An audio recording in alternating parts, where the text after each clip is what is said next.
What's going on YouTube, GSN right here. Today we're discussing a brand new jailbreak that was released and it's called Aquila. And this one is an iOS 6 untethered jailbreak for all devices. Yes, it's a jailbreak for legacy devices going all the way down to iOS 6. However, this one replaces the older jailbreaks for iOS 6 that nowadays do not work at all or require a lot of changes to your system, uninstalling the current iTunes, installing a very old version of it. Maybe the device does not get detected because of that. Older iTunes do not work properly on newer macOS or Windows. So this essentially replaces the older jailbreaks like POSIX Spawn and stuff like that. And now we have a brand new jailbreak with a new exploit that was developed by staturnzz and it's now available for you to get. Michael posted about it in here. They said, quote, a new jailbreak for iOS 6 by staturnzz has been released. You can download it over there. It's free and open source, and that's one of the great things about it. It's open source. Many jailbreaks of that era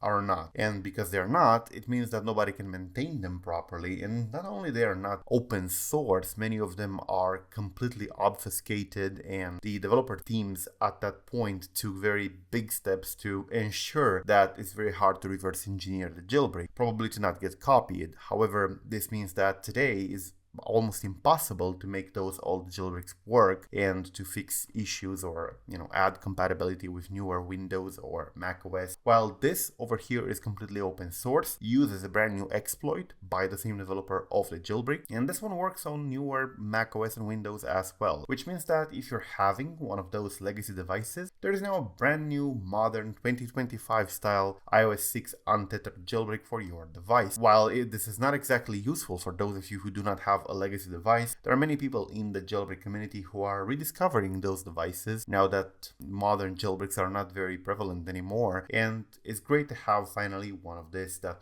works without having to uninstall half of your computer. Anyway, yes, that's basically it. It's just a jailbreak for a very old iOS version, but it's a modern jailbreak for that version, and it works on newer devices like newer computers, newer macOS, and as such you can now finally relieve that Cydia and the of course, Cydia substrate. So definitely check it out if you have one of those legacy devices. Anyway, if you want to learn how to make your own jailbreak, I highly recommend the 8K Sec course. They have over here a course called Offensive iOS Internal that goes in depth about finding vulnerabilities on iOS, exploiting vulnerabilities, how iOS security works, like the kernel and the IPC mechanism, sandbox, stuff like that. Definitely check it out. It's a great course. I took it myself and it's pretty impressive. Thank you for watching. That's basically it. Till the next time, subscribe to stay updated and peace out.